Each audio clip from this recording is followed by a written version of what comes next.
the civil authorities have issued a child abduction emergency for all of Texas beginning at 8:33 p.m. and ending at 11:33 p.m. Child abduction from Keithville, Texas. Suspect vehicle is a white Chevrolet Suburban with Texas license plate BNS6061. Missing child is Merling Arcade, 13 years old, Hispanic female. Suspect is Daniel Mayhew, 18-year-old Hispanic male. Call Cabot Parish Sheriff's Office with information. If seen, call 911. Child abduction from Keithville, Louisiana, last believed to be Allen, Texas.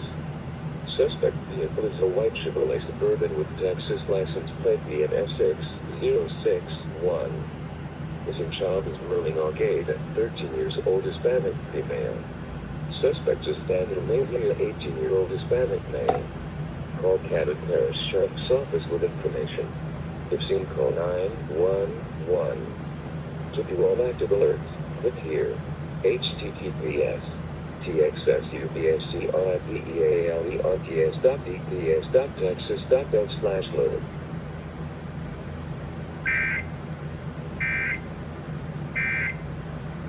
The president was clothed in immense executive authority and has done his best to sort of expand that executive authority and test the limits of it